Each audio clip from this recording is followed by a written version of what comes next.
Hey, what's going on, my friends? It's Dave Sharpe. Welcome to Wake Up Legendary. And you guessed it. You guessed it. We have another amazing guest here this morning. We have a digital marketer who is also a talent manager. She is a mom and is like so many of us who have transitioned or are transitioning from the 9 to 5 over onto the big old bad interwebs. Because why? Well, it's just better over here. That's why. Remember, my friends, each and every guest is somebody who has, not really been vetted too much.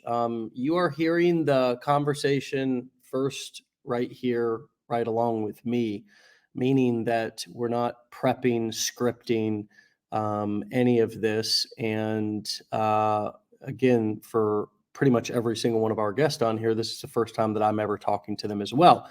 There is certain criteria. You have to be a client of our company here, a student of our programs, and we try to track our client success as much as we possibly can. It's not always possible for everybody because people take our knowledge or our strategies and frameworks and skill sets and apply them in different niches with different products. So it's not always possible to track everything, but we do the best that we can to try to bring you all, people who are first and foremost having success, but also willing to share.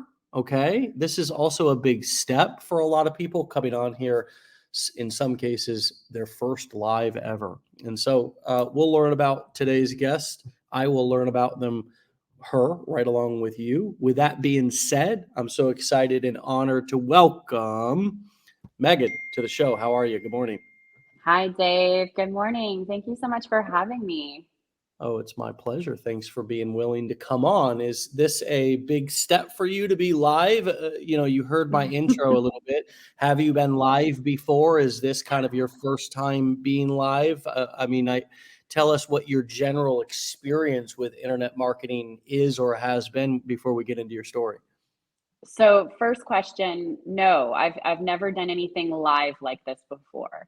So, this is, I do a lot of, for my 9 to 5, I do a lot of Zoom meetings and I do a lot of presentations and speaking in general, because when you are in recruiting or talent acquisition, that's just a huge part of your job. But I've never met the famous Dave Sharpe before. So here we go. I can't believe I'm here.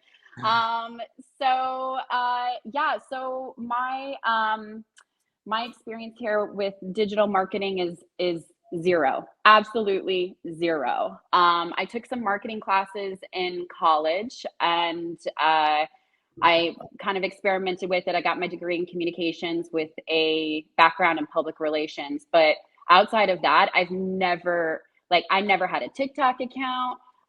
In fact, I was very much like poo poo TikTok. Like I didn't, who are these people on social media sharing all these things? Like that's ridiculous. I'm old school. I'm about as old school as it gets.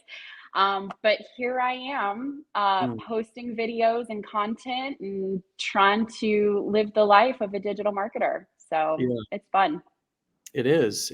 Are you finding it to be fun and also are you finding it to be unique in any other way in terms of building confidence or building self-esteem or reimagining your own identity? That's a great question. So, being somebody who, I went the traditional route. I was told I was born in 84. So I grew up, before we didn't have a computer growing up until I was like close to high You're making school. me feel old now. I was born in '83, and yeah, I Yeah, hear you. so like I didn't have a cell phone growing up, like none of that existed, right?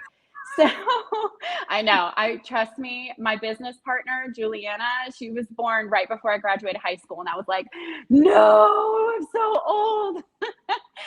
So you must have just turned 40 then, or are this year? In a Okay. month, yeah. Oh, well, happy 40th.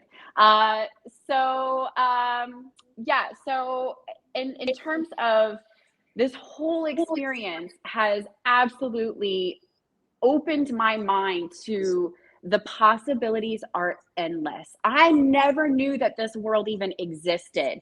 And I think a lot of people don't because they've maybe never heard about it until they go online and they see something. And that's a common story, right? Is they see somebody on TikTok or Instagram talking about this. But I mean, just being here live with you today is like, what am I, confidence? You talk about confidence.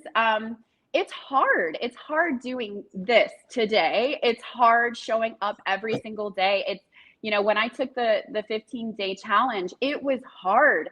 And I loved every second of it because it's through that difficulty and learning that allows you to really open your mind and grow as a human. Yeah.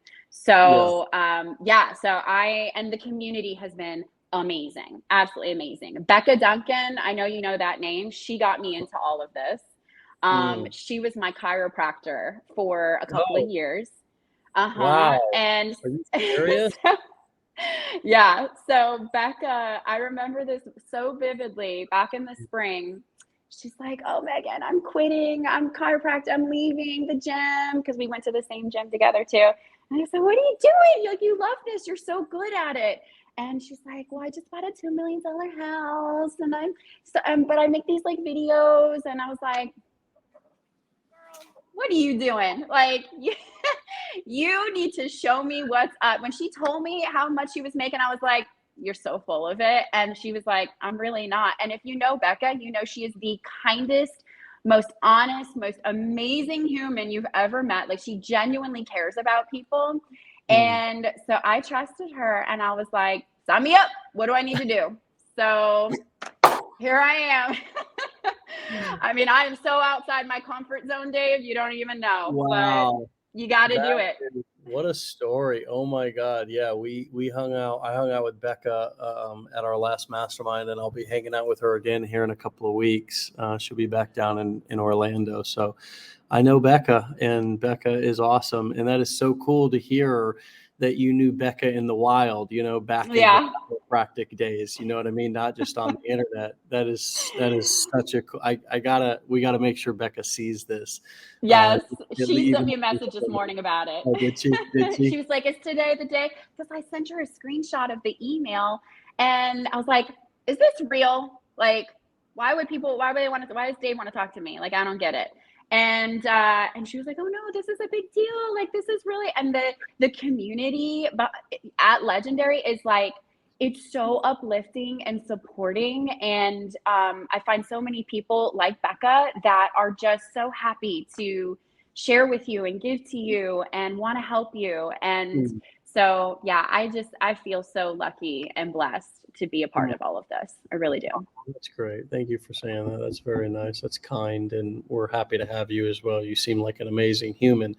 And so, is this different than, and not to throw your corporate or 9 to 5 or any of your achievements or accomplishments professionally under the bus or anything like that, but this has got to be different, right? This has got to be different. And so, talk to us about what it's like to go and begin that transition, or bolting on that entrepreneur piece on top of, or a part of, or we don't know what your future is, maybe you do, but what is that like, the difference between being an employee now going on to be an entrepreneur?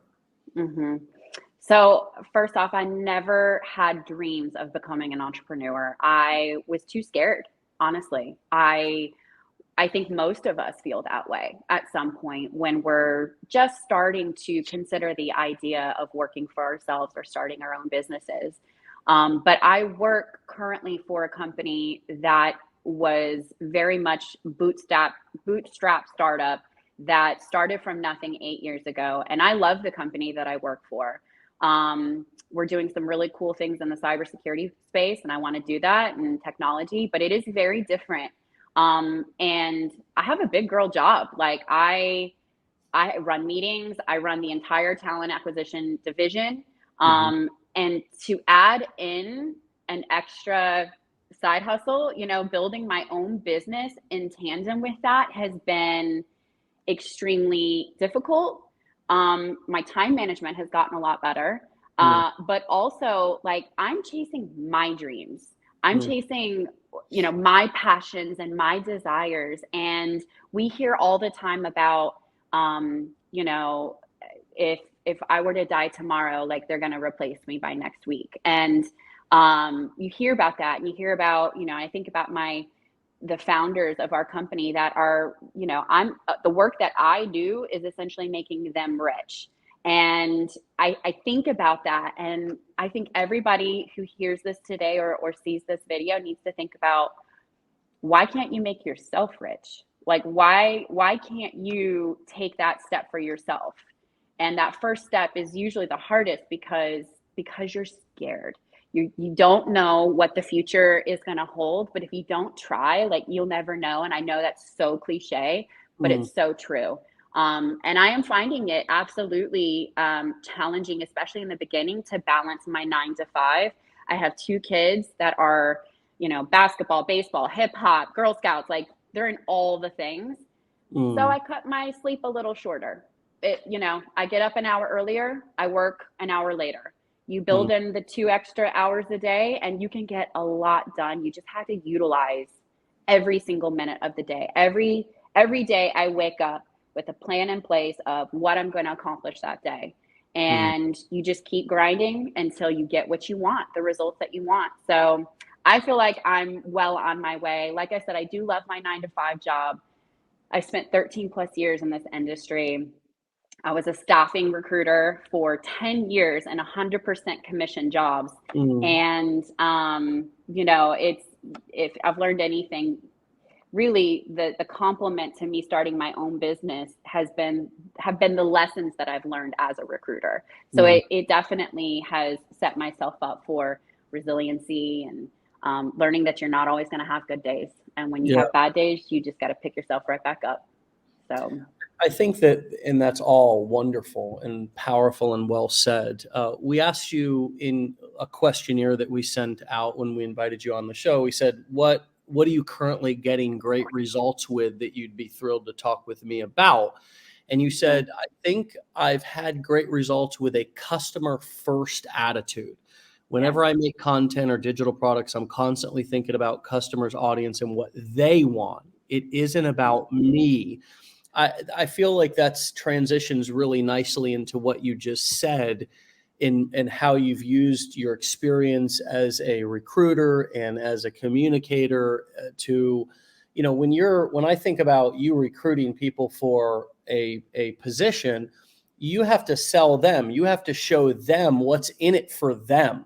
It's not Mhm. just, because you're recruiting talented people who you want to come work for your company or a company. And so you have to, you know, the tables turn a little bit when you're recruiting great talent. It's not just about interviewing them and making, they're not particularly desperate for a job. They might have Mhm. 5 or 10 opportunities.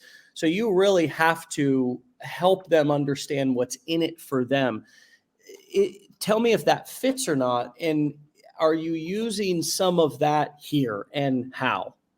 That's such a great question, Dave. It is, you obviously know a little bit about talent and what it takes to get good talent, because you're absolutely correct. And I actually have to preach that message to my leadership all the time. It takes the extra little steps in order to sell the people on the opportunities.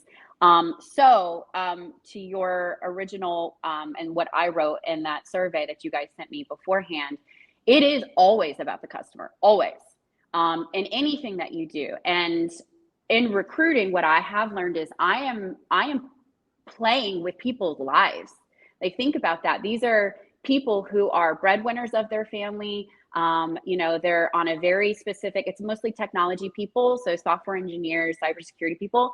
And, these are very specialized skill sets that I have to deal with. And if I'm not tailoring to them, then they're going to see me as just another recruiter. And I really have to care about what it is that they're interested in. We talk about, I have a recruiting team that works for me, and whenever we talk about learning somebody's model, what are the hopes and dreams of this person and their job model or their career model, and Let's dive into that, because at the end of the day, you have to understand your customer, your audience. You have to know what they're thinking and what their desires are. Mm. And at the end of the day, you have to cater to them in some capacity. So that customer service mindset, Dave, I don't know if you've ever waited tables or bartended, but it's like I always tell people, do a little bit of restaurant work, and it will get you so far in that customer first mindset, because there's nothing more humbling than working in a restaurant as a server. Mm. And when you're busy, you don't know what to do, and your customers are frustrated, you have to take care of them. And so that mindset has really transitioned from, working my first job in a little ice cream shop when I was 14, all the way through to my career now. And what I'm utilizing for, my career now that I've started my online business and affiliate marketing, is that it is all about my customers or my audience. The success that I've had are with people that come to me for questions, and I go deep with them. I want to know, what are they struggling with? What can I answer? You have to give if you want to receive. I've helped several other affiliates recently that have not had as much success and struggling with one, two, three, a few things, and I'll go in and help them try to figure that out. You have to constantly be thinking that it will come, the rewards will come to you. You have to give. You have to give first, and you have to care about your customer first. This is not about us. This is about making sure that we're meeting their needs and that we are catering to them in whatever that fashion is. So I love that you gave the hospitality example. No, I have not ever waited tables. I have not ever bartended.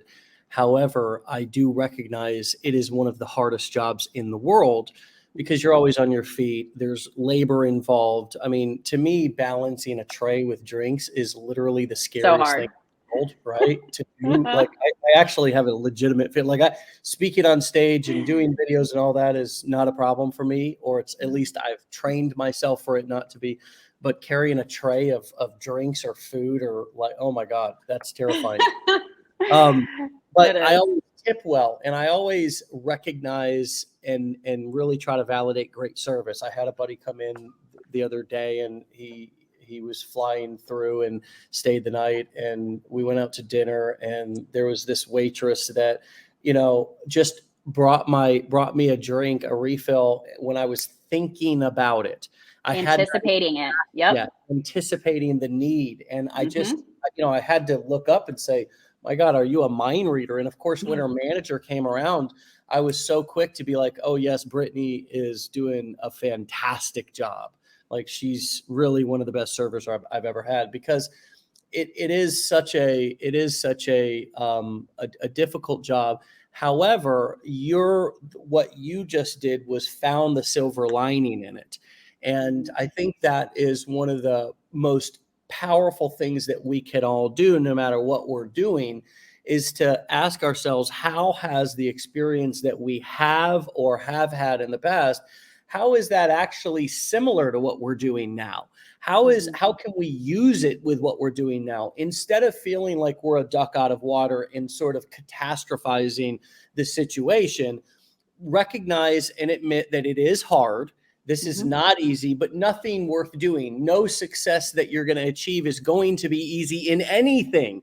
I mean, let's just think about Mm-hmm. serving. That example alone, that's a hard ass job, It's right? hard. Yeah. You're not getting paid, you're getting paid peanuts most of the time. So we all have a chance here with the internet, with digital marketing, to have, unlimited upside and potential. It's going to be hard. And we have trained and prepared in lots of different capacities in the past to do this. And we do have certain skill sets, each one of us, to make people feel understood, seen. Many of us are compassionate, empathetic. You don't have to be an A-type public motivational speaker to be Mm-hmm. successful with this. You just have to have to get comfortable being uncomfortable for a period of time until it gets comfortable. And then if you want to be really successful, you have to find something new to get uncomfortable about, so you continue to grow. So what has it been like for you to get on video, for example, to go from your typical, yes, zooming and vrooming around in your corporate job, and that's all good and well, but this is a different animal. What has that Mhm. been like for you to start to put yourself out there, record yourself, listen to yourself? What has been some of the limiting beliefs that have come up inside of your head that you've also had to Uh, overcome? oh, very good questions. I remember texting Becca and saying, "Okay, I've done all the things. Now I just have to get on video." I was paralyzed, paralyzed with fear. Uh, did not want to see myself on video. Didn't want to look stupid. I was bullied a lot when I was in elementary school. I grew up in Detroit. I went to not the best schools. And I was this tall, gangly kid, always getting bullied. And um, I mean, I think that that's always kind of been a deep seated, insecurity of mine. And to have to step outside of my shell to be on video, first thing I did was text Becca, and she's like, you can do this. Anybody can do this." Um, I One thing that I will say that really helped me was, yes, I'm, following other people and I'm trying to look to them for, we were all started from ground zero. Hmm. But I don't know if you've read the book. It's called "Can't Hurt Me" by David Goggins. Do you know David Goggins? Yes. So that book, pretty much I read it right around COVID times when I had a panic attack. The only one I've ever had was during COVID, and I was homeschooling and had a brand new job at the time. And I remember reading that book, and he talks about the 40% rule and how you're really only utilizing 40% of your brain power toward whatever it is that you want to accomplish. You're, day in and day out, you're using roughly 40%. And your brain has this governor. I call it the subconscious. He calls it the governor. Mm. And it prevents you from stepping outside of your comfort zone. Your governor or your subconscious wants to keep you safe and keep Mhm. you protected and really comfortable and warm, right? Mm. So to go past that, you have to get uncomfortable. And that's where the growth happens. That's where you have to tap into your mind and really say to yourself, you know, I'll use David Goggins, his example. He was overweight. He had a dead end job. He was miserable in his life. He watched Rocky. He talks about all this in the book and how he watched Rocky and how he was inspired to go into become a Navy SEAL and do all the other things. And it was the pain of his life and knowing how he was going to live his life, the suffering that got him to say to himself, "I'm capable of more." And I think everybody, no matter their situation, is always capable of more. Mm. Um, Getting uncomfortable and telling your brain, you talked about you've gotten better at public speaking, and it's comfortable for you now. Probably it's easy for you. For a lot of people, myself included, getting on video and social media, I had to step outside of that 40%. I had to get the governor, the subconscious, out of the way and just say, go for it. Just do it. You got to put one foot in front of the other. No matter how terrified you are, you just do it. And it gets easier. It's like no big deal to me. So, and I've only been doing this 2.5 months. So it's like no time at all. And isn't that true that we have to get comfortable in anything that we do? I mean, it's I don't know about any of you, but I have been so broke I could not afford to pay attention, and that is so uncomfortable. Oh, That yeah. is so miserable, right? I have been so hot and sweaty on a construction site in the hot Florida sun that Mm, I wanted to just decease. I wanted to just go away. Just I felt like I mm-hmm, was burning up and going to turn into a pile of ashes anyways. I have, slept in lots of very uncomfortable places throughout my life. I have been homeless before. I have mm, been addicted before. I got clean from heroin in 2008. That was one of the most difficult addictions and withdrawals and recoveries to go through. I have been in uncomfortable situations. I think about some of the fears that I've had about getting on video myself, presenting, doing, a speaking, hosting an event and then having to follow through and actually, present. Um, there's a great story, and it's an analogy at this point for me, or a parable I like to tell, which is that there was an interview done, and I don't know who did it. I can't even remember at this point, but it doesn't even matter. I think it might have been Tony Robbins, and he was interviewing a rock star. I think it was Bono, and before you go on stage, and he was like, well, I, get butterflies in my stomach, start to sweat, palms start to drip, butterflies in the stomach, feel like I got to go to the bathroom. That's how I know I'm ready to go on stage and rock it. That's how I know I'm alive.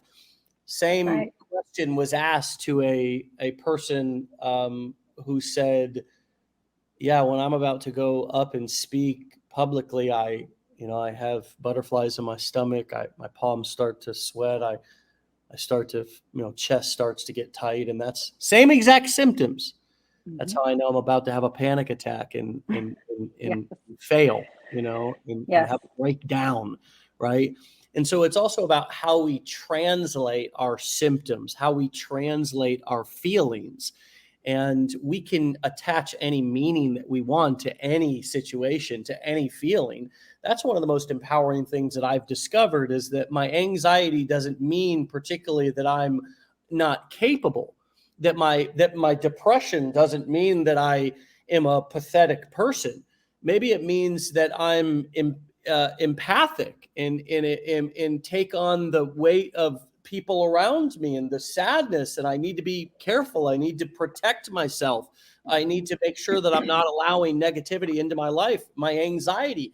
Maybe it means that I have extra energy that I'm not processing, out, that I need to get out, and somehow that's turning into nervousness. That's actually energy that's sitting there that's ready to rock and roll. I mean, I can attach whatever meaning I want to anything. That's sort of, I think, what entrepreneurship has taught me, is that there are no rules. Have you started to think outside of the box and also give yourself permission to do things that you maybe at one time thought were against the rules, or was not something that you as an ordinary person could do, such as have a video go viral on the internet, or get online and talk about whatever it is that you want and stir up controversy? I mean, have you really started to give yourself permission to kind of be more playful, be more imaginative, be more of be a motivational speaker? I mean, I don't know what type of content you like to create most, but have you began to give yourself permission to think and feel out and act outside of the box? And also, are you attaching new and different meanings to feelings that you're having, so you can, have a breakthrough instead of a breakdown? Absolutely. Giving myself permission is just like starting was so difficult, because I mean, I essentially look down on anybody on the internet, making content like this, as silly, waste of time. I'm not, I'm cooler than that. I went and got a fancy degree, and I have a big girl job, and that I worked really hard for, and I absolutely was looking down on, people that did that, and, once I realized the success that could come from, working with Legendary, and the success I saw Becca have, I thought it's time to get those thoughts out of my head once and for all. I think that I was scared. I think I was also maybe a little jealous, because I wanted what these other people have. And so I've given myself permission to just be me. The insecurities, the apprehensions about looking dumb on video, all of that has melted away.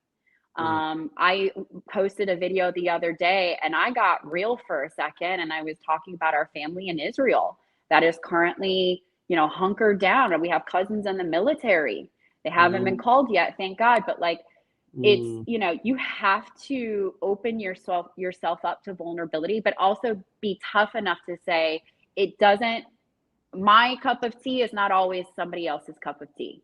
And that's okay, because I'm going to be true to myself and give myself the permission to be my authentic self. Again, I know that's a cliche statement, but it's so true. You have to be Mm, you. mm, Even preparing, for this live discussion today, I went through and like took a bunch of notes last night, and just thinking about my story and thinking about where I started, and the you know the issues that I've had in my throughout my life that have made me a better person. But going through all of that is what got me here today, no matter the failures, no matter, and I still have a long way to go. yeah, It's, yes, I'm absolutely giving myself permission to just be silly, who cares? yeah, People are going to judge you no matter what. And I was very insecure growing up. I was so skinny, people thought that something was actually wrong with me. mm, And I got teased about it all the time. And you have to mm, just build that resiliency in your mind, that it doesn't matter what other people think. It matters what you think. And mm, if your heart is telling you to go make a silly video, because it's who you are and you want to talk about whatever you want to talk about, do it. yeah, Absolutely.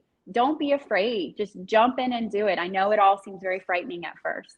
yeah. Um, and the second part to your question, Dave, I don't remember. Attaching the feelings to Well, I was given. talking about attaching whatever meaning you want to a situation, and I mean, it's are you finding yourself doing that? I mean, you just talked about a difficult situation that you went through as a child, and what came up for me was, wow, some people get teased because they're skinny, people get teased Mhm. because they're fat, some people get teased because they're short, some people get teased because they're tall. Yep. We've all got we never know what somebody else's pain is like, and so Mhm. often we feel like we're the only ones who are experiencing bullying, teasing, hateful hate. And so often when we open ourselves up to sharing and also not feeling like a victim or like we're Mhm. the world's biggest victim, but realizing we all have our own challenges and pain, and we begin to share that in an empowering way, first in a way that empowers us, but by kind of kind of overcoming that and attaching new meaning to it. In other words, hey, it doesn't matter how you view me, it matters how I view me, and I'm Right. learning to love myself for however my body looks or however I sound or whoever I am. And that's a great example of attaching a more empowering meaning to a situation, so my body, who I am, how I'm feeling. I mean, you kind of almost gave a great example of that just by sharing that right there. And I'm sure that I mean, you also gave another example, which was attaching new meaning to creating content online. You were so honest and transparent about how you felt or thought about other people who were doing that before, and how cool that you opened yourself up for new possibilities through an open mind and are now attaching new meaning when you see people doing that, because you're now Mhm. on that journey. It's like, wow, that person's actually motivated, that person's actually stepping through fears, they're being courageous, they're being brave. Wow, that, because I now see how difficult it can be to do it.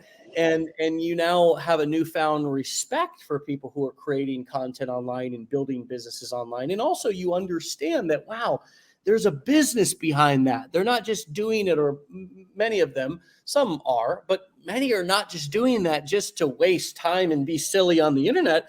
These people are making hundreds, thousands, tens of thousands, hundreds of thousands of some millions of Mhm. dollars, doing this. My Lord, I almost feel a little silly now for judging them, but you're being so honest about how you felt in learning to attach new meaning to that. I think that's just so cool. It must be.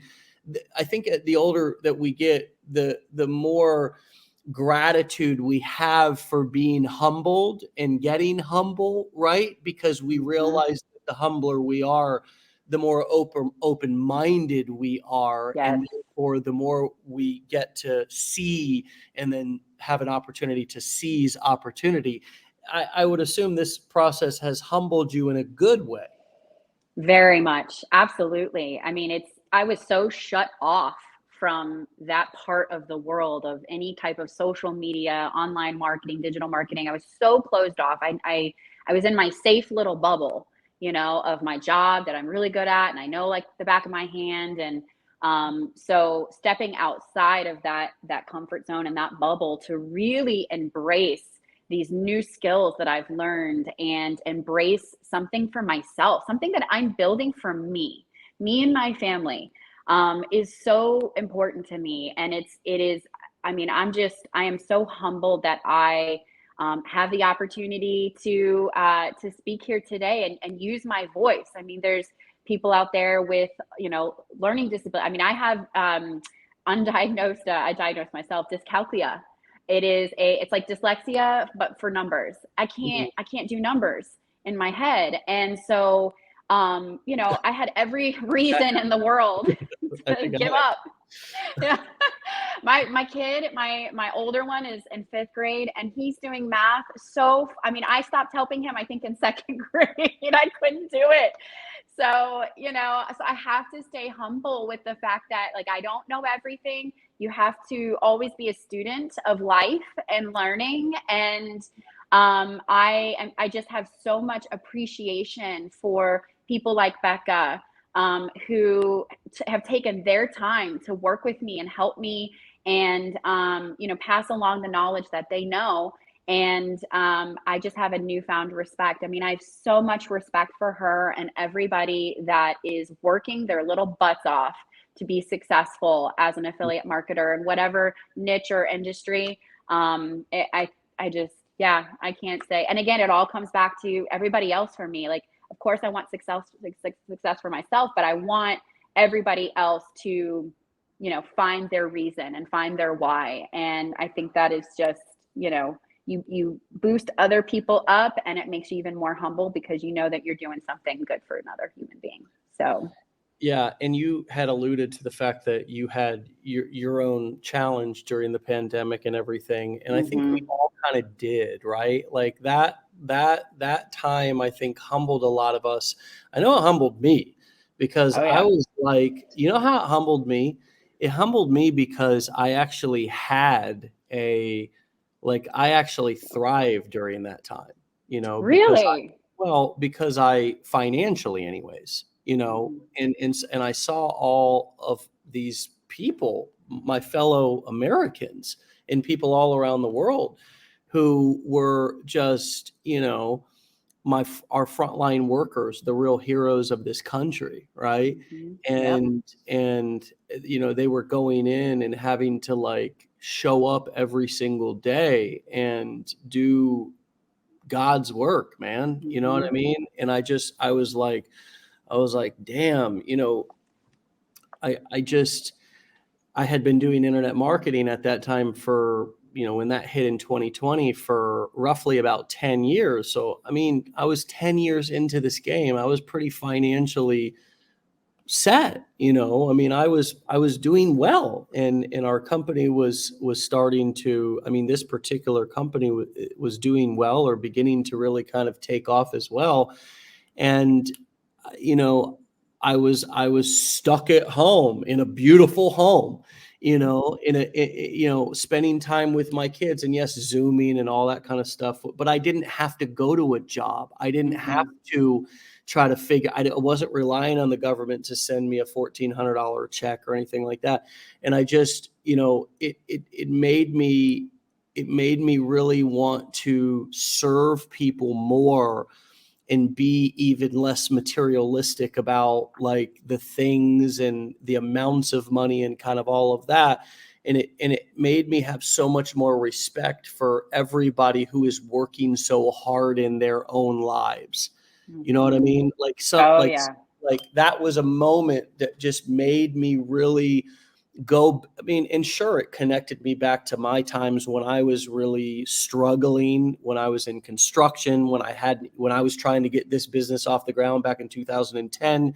And I was working construction during the day with my dad, and then coming home and doing this at night and in the mornings and all that. Like, after 10 years, you have new challenges. You kind of sometimes forget where you come from, right? It's like, because this is your new life, you're 10 years away from that. And so it humbled me in this way that, like, wow, man, like, our nurses, are everybody in our society who's working a job. Having a job is not a dishonorable thing. It's an honorable thing. Going to college is not a dishonorable thing. It's an honorable thing. It's just that the cards are stacked against us in those paths. There's not a way to create true financial freedom and time freedom and true wealth because of some of the things that you've already said during this episode.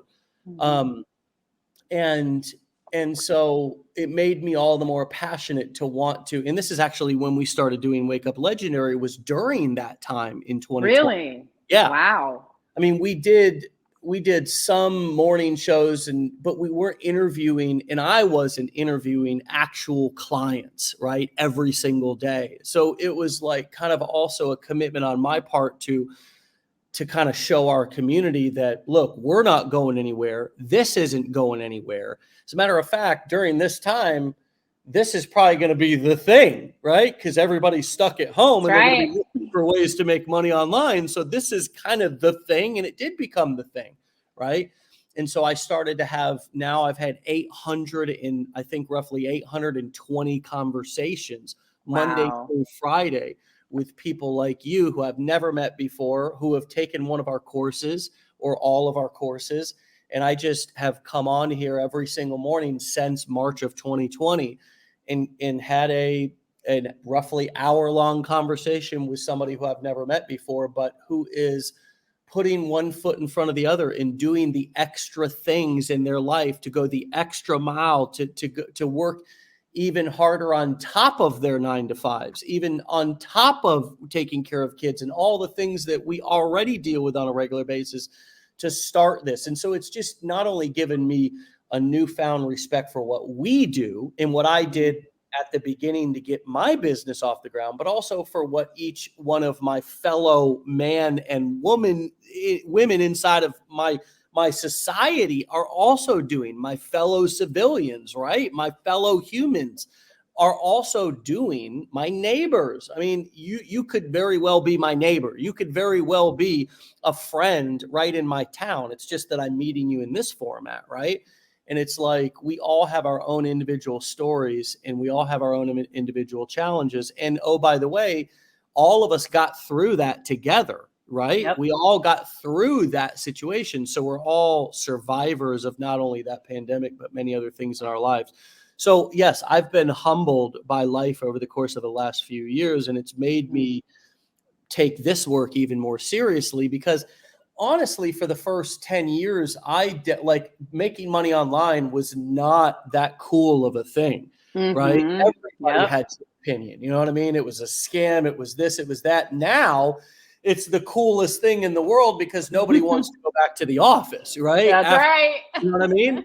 So it's also taught me about standing still and staying in one place if you believe in it, if it's something that you're passionate about, to continue on the path. Because at first, and I don't remember what the quote is, they'll laugh at you, they'll mock you, they'll make fun of you, then they'll try to beat you, then they'll join you, right? So it's also kind of a bit of that redemption, and each one of us has the opportunity for redemption in our own way, because we talk about this all the time on the show. People are not going to believe in you at first. They are going to criticize you at first, even if you're doing the coolest thing in the world. And you have to be able to endure that criticism and those opinions in order to be successful. So let's bring the conversation in for a landing. What have you learned through this process about listening to your own intuition versus listening to other people's opinions of what they think you should be doing with your life? What have I learned? Man, it is, I've learned more than you could possibly imagine, because this was so mind opening for me. Again, not, I don't want to get in my way. I too had even after talking with Becca, I was like, this sounds like a scam. Like, I've had people already, my personal friends and family, tell me this is just another MLM. It's not going to last. It's this, it's that. And I have to really educate them on the education that I've learned through this whole experience. And I've learned that many people, their go-to, I guess, initial thought is skepticism, and what was the other one? Skepticism, and there was something else that I want to mention, but they're skeptical right off the bat, very skeptical, and they don't believe in any of this being legitimate or real, or that it's possible. What Becca has been able to accomplish, I myself included, I thought it wasn't even possible. So I have learned that you have to really open your mind and say, there are possibilities. This is a possibility. Other people are doing it. Get myself out of the way first, and then I can start tackling what it is that I want to accomplish. So, digging in and really opening your mind. And I think the number one thing that I've learned about myself, like, I always knew that I'm really good at resiliency. Like, I'm really good at bouncing back. In staffing, when I was in the staffing world, I had this boss. I remember I was having a couple of bad months, of like my placements weren't happening, candidates were not showing up. And I just remember going to work and I was in tears, and I'm not a big crier. Like, it takes a lot for me to cry. And I walked in one day, and this is when I was going to work 5 days a week before I had kids. And he came over to my desk, my little cubicle, and he says, take off the backpack, take off the loads of pressure and self-doubt and all the things that you have put in this backpack that are now weighing you down, that you're stuck. You feel stuck, right? Got to take off that backpack, Megan. Take it off and keep moving forward. You know what you need to do. And so I've learned that over time, things are going to happen. Things are going to knock you down. I'm not always super consistent about posting the exact times that I want to every single day. But I always get it done. And so I've really, really learned that no matter what your goals are, no matter, what successful business, online business you want to run, you have to know that you absolutely will do it. You just have to keep moving forward. Nothing can stop you. And again, I come back to David Goggins. I think his mentality is something to the effect of, don't give yourself a room to quit. Don't give yourself a way out. You keep going no matter what. And I think that's really, I wanted to quit many times, Dave, where I was like, this is too hard. I don't have time for this. I'm not creative enough. I don't have time. I don't understand. I look dumb on video. I've learned to just quiet. You have to quiet all those thoughts. You have to master your mind, or it is going to kick your ass if you let it. It is a powerful machine, and that's It really is. kind of what it's made to do, is to keep you safe. And that's its number one goal. Its number one job, your brain, is to keep you safe. It's not to help you take risk. It's not to push you to be your best, version of yourself. It's none of that. Your brain is there to keep you safe. And that is its number one job. And so, that is a gift. It is also a curse, right? When it comes time to modern society, right? It was a gift back in, 1,000 years ago when we were running from saber-toothed tigers. Yep. That it was a gift, man. If you didn't have that brain in that big old amygdala, actually it's a little part of your brain, but it plays a big role. If you didn't have that, you'd walk. Have you ever seen an animal walk right up to a predator and just not know, most animals know. So it's not too often that you see this, but it's kind of like a fish biting a hook, just doesn't know that because it's so well disguised. sometimes we also have to trick our brains. Yes. You have to, well, the old brain, it's feeling that fear again. It's kind of like attaching different meaning to it. Oh, that's how I know I'm ready. Oh, that's how I know I'm still alive. That's how I know the old blood's pumping. It's like, or God, man, that's how I know I'm about to fail. It's same situation, different meaning. So it's also our brains, it can be viewed like a video game where you beat the next level. And some of us only stay at that first level. In some ways, Maslow's hierarchy describes that. Yes. Because if you never get past providing for your basic needs of food and shelter and safety, security, you never really can get to that next level of fulfilling your emotional needs, which is in your social needs and your growth needs. And that's why so many of us don't grow, because we can't even fulfill our basic financial needs, which that pretty much is that base level, right? If you're not in a safe home, in the home that you want, and you're always worried about if you're not going to be able to make rent, if you're living paycheck to paycheck, if you're not able to put food on the table or can't get groceries or don't know if you're going to be able to pay your electric bill, you're at level 1. Yep. And until you beat level 1, you're not going to be able to move into creativity. You're not going to be able. So you have to do whatever it takes to beat that level. That's right. Otherwise, we just stay. Think about Sonic the Hedgehog or whatever game you played on Atari or whatever, think of any damn game, hooks and ladders or whatever it is. You can't get past that first thing. And it's like, that is a great analogy for what we're doing here, because we have to be able to overcome and trick our minds, beat the game, to be able to say, you know what, that's just fear. That's just, I've heard people talk about the comparisonitis. I've heard people talk about, all of the things that you hear on Wake Up Legendary and all of the things that we have in our 15-day challenge and our blueprints are all hacks to beat the game. Yeah. They're all hacks. They're the blueprints to beat the game.